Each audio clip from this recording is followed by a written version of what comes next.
Hi, my name's Matt Widgery from mattwidgery.com. Now, this episode we're going to be having a look at capturing motion, but it's going to be slightly different. In the last video that we saw, which was the one about the zone focusing, we captured an image that was in motion at a cycle race, and what we did was we wanted to freeze the exact moment when that cyclist went over the line and won the race. In that instance, we wanted to keep everything absolutely crisp and clear, so it was really important to get a very fast shutter speed to freeze the motion, and then everything else was about balancing it. So we had a very, very high ISO, because if you remember, the clouds were, it was a little bit of a cloudy day, we didn't have so much light to play with.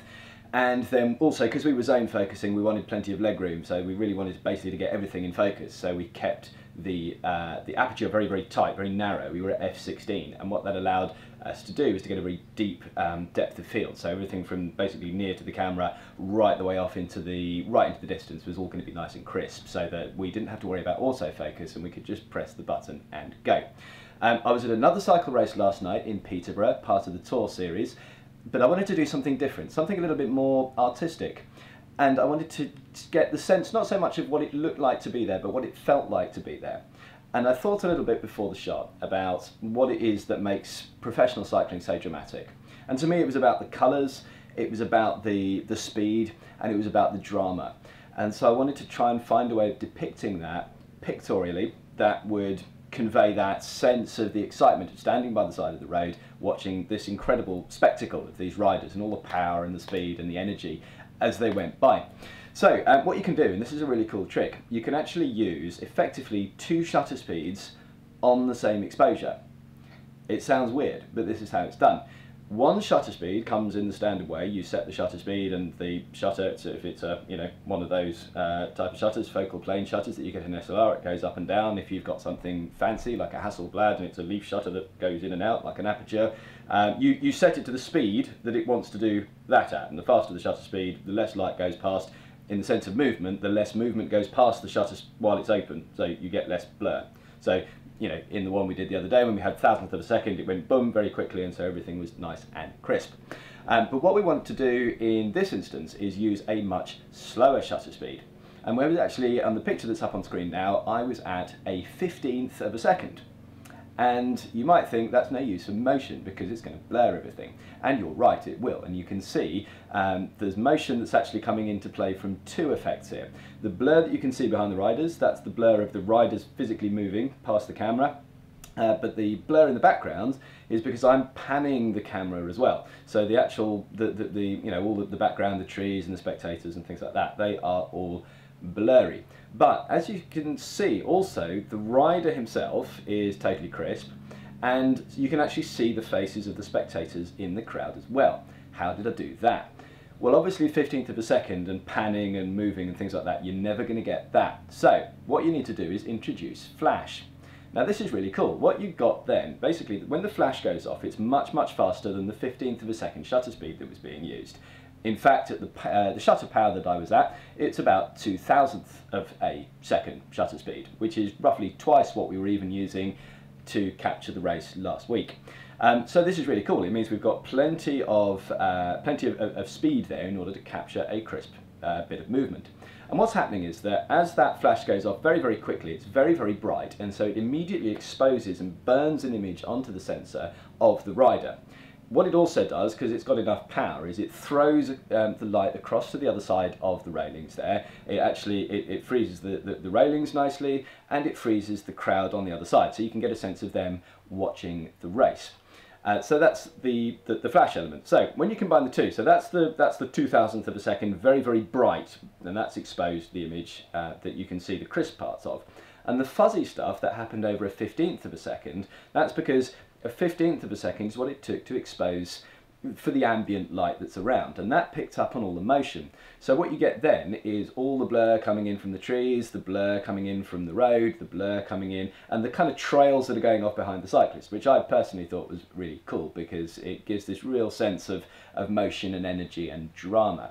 So that's what you do if you want to capture motion, but capture it in a way that you can still kind of see what's going on.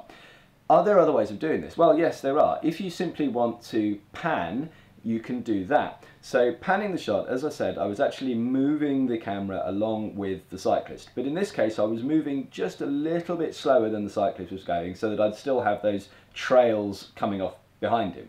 But if you want to, and it takes practice to get it, but what you can do is actually pan at exactly the same speed. If you pan exactly the same speed and exactly level, it's important not to move the camera up and down. But if you practice over a few times, you can actually get it so you can track and pan the camera along and leave it perfectly with the movement of the cyclist. And if you do that, then the cyclist will stay relative to the sensor exactly the same and will be in focus and sharp, and everything else behind will be blurry. So that's a really nice way of doing that. But what you don't get with those shots is the crowd and everything behind. All that would be blurry. That would all disappear off into the background. So it depends what you're looking at, depends what you're trying to go for, but that's definitely another way of doing it. The other reason for using the flash is that as well as just being able to hold the shot steady, it does give you more opportunity to really throw that extra little bit of light at the subject and really make the colours and things like that pop. It depends on the ambient light that's available to you, whether or not you need to do that. If you're shooting in the middle of a bright day, you might be okay. But this was it was in a city, and the race was an evening race, and so the light was just starting to fade, and we were between some buildings, and there were trees overhead, and so the light was quite shadowy, quite dark, and so we needed to really throw light at them because, as I say, for me it was about the the energy and the colours and the speed. And the other thing I mentioned was the drama. And the drama, to my mind, comes from being able to see the faces of the participants, of the riders. You want to see them, really sort of grimacing and kind of, focused on what they're doing. You want to see their eyes nice and crisp. And it is really, really hard to get that just with a pure panning shot at 1/15 of a second with these riders moving past. So in order to, absolutely capture those expressions on their faces, which tell so much of the story, throw a flash at them.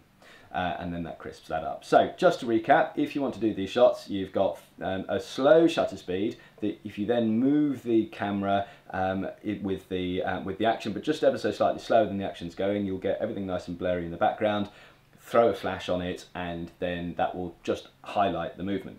Now, there's one more thing you need to know. If you go away and do that just with that bit of advice, what you'll tend to find is that the blur from the riders, instead of going out behind them, goes out in front of them. That's no use. What you want is for the motion to look like it's coming from behind them, so it looks like they're leaving a trail in their wake of blurry motion. And the way you do that is to set up your rear curtain sync. What rear curtain sync does is it allows the flash to go off with the rear part of the shutter and not the front part of the shutter. It's a two-plane focal shutter. And that means that the blur will be behind the riders and not in front of it. It won't look like the riders are kind of moving into their own blur, which just looks weird and wrong. So rear curtain sync, set that up in your camera settings. If it's in the Nikons, there's a little flash menu button on the side of the cameras. It looks like a lightning bolt. If you press that and scroll through with the command wheel on the back, you get to, it says rear and the flash sign, and that's the one you set up for that. Canon users, check your manuals, Pentax, Sony, everything else, check your manuals, it'll be in there, and make sure it's set up on rear curtain sync. Nice slow shutter speed, throw a flash at it, and you can get some nice dramatic movement shots. Great, well, thank you very much for watching, hope you enjoyed it, and look forward to seeing you again soon. Cheers.